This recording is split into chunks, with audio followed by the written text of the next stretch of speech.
So the law is there and the provisions are there, but I think it's more about the implementation. Yeah. But more importantly, the conversation about what really is the best interests of the child. Baby. A reluctant parent can also be a very, very dangerous We don't even parent. have to get into that.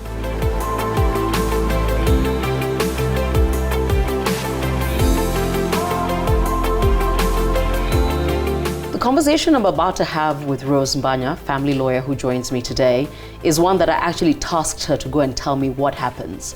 So, of late, this is very new territory. I don't even think my mother, grandmother, or anybody who is over the age of 50 has ever even thought this would be a possibility. And the first time it caught my attention, I told you, was Sierra, the musician. I had to go read that. You had to go read the story. So she has taken Future back to court because Future is not keeping his appointment to see his son. Okay? And I thought that is interesting. Yeah. And I you shelve it. And then this Ugandan girl, Zari, I saw that, she's very acrimonious about the fact that he hasn't seen his children. Right. And then it came home. Yeah. Two of my friends, one has 2 children with a gentleman who they have gone their separate ways. The other has 3. And their pain point is not asking for a shilling. I mean, like really, I won't bother you. It's fine. But when you say you're going to see your children on Saturday at 9 and you don't show up, and you do this consistently, and that child, children being children, don't move. Yeah, they're like, my dad said he's coming. How do we get, how does a woman get a man to see his children? Okay. Can you legislate love? You can't legislate love. You can't legislate the mind of a person. Yes. Okay. And I remember when we had this conversation, actually I turned it around and I asked you, can you compel somebody to love and honor and affirm their child? You can say a lot of things. Yes. But you can't, it's that thing of you can take the donkey to the river, but you can't make it drink. Okay? So I'll tell you about what the law says. Tell me. The law in the Children's Act is very clear. Section 6. The child is entitled to be cared for by his parents. That's what the law says. And care in its widest term. Yes. Yeah.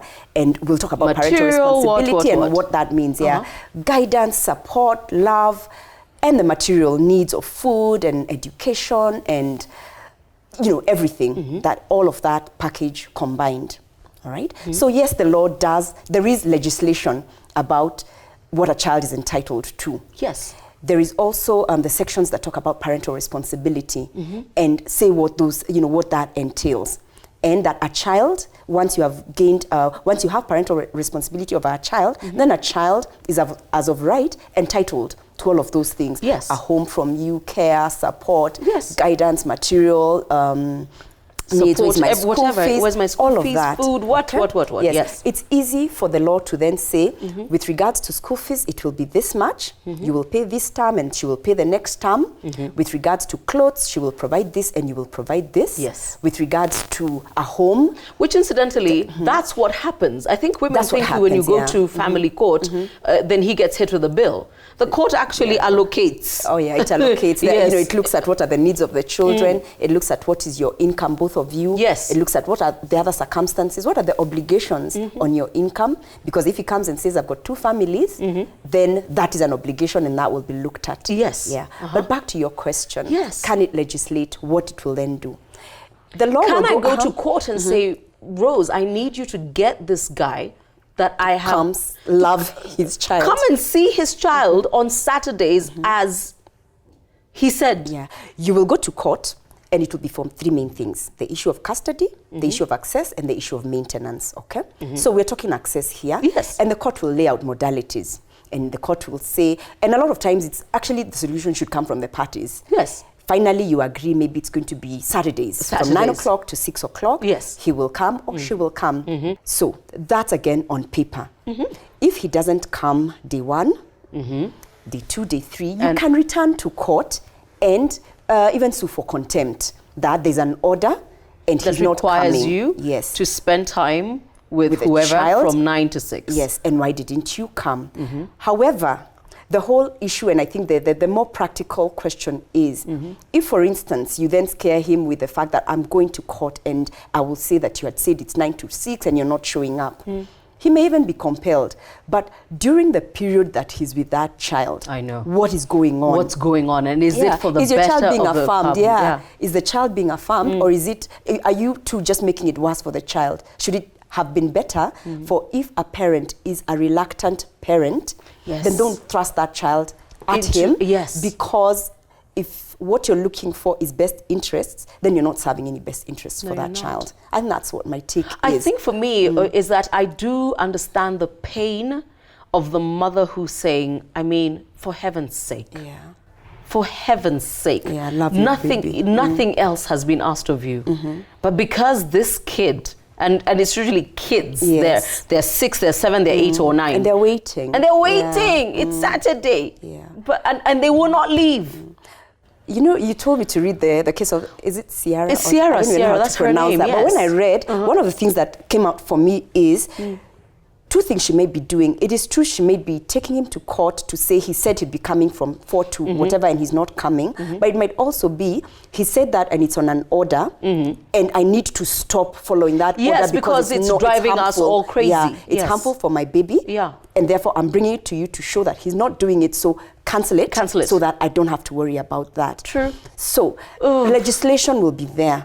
Okay? I know. But implementation... Emotions just can't be legislated. Is the issue. And so what I say is, if the lady, you know, the mother of those children, is genuinely going to court with the best interests of the child, children or child in her mind, and she feels very clearly that at the onset, it would be beneficial for this child to have the care, support, love, guidance of the dad, by all means, let them go. But if the dad then along the way becomes reluctant, then don't set up the child for disappointment. And you pain. Can always look for a father figure for that child who will then take up that role.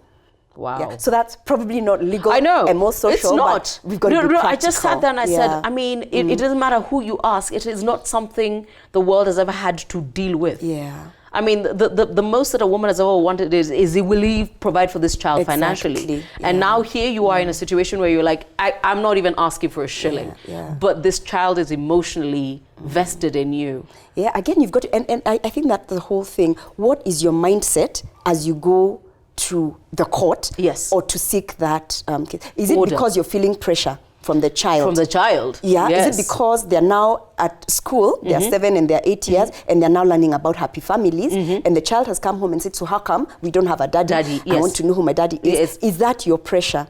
Or have you looked at what is the child lacking? Yes.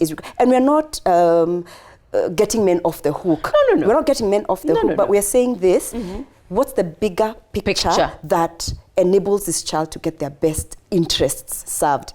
Is it setting them up to then say, I'm going to get you your daddy to spend time with you, and then it's a dad who, fine, you said 9 to 4, fine, put them in the back seat. In the back seat. Go, he will park, he will be with his friends. Time to bring them back. Bring them back. Is that what you really want? Take them home, dump them with a maid, or dump them with their mother, or dump them with a relative. And then, is it 4 o'clock? And bring back the child. How is that child benefiting? So the law is there and the provisions are there, but I think it's more about the implementation. But more importantly, the conversation about what really is the best interests of the child. Baby. A reluctant parent can also be a very, very dangerous. We don't even have to get into that.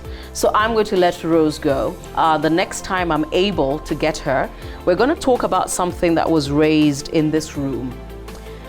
When, as a young man or a man, you meet a woman and she has a child and you have become part of that child's life, should you go your separate ways, do you have a responsibility to that child?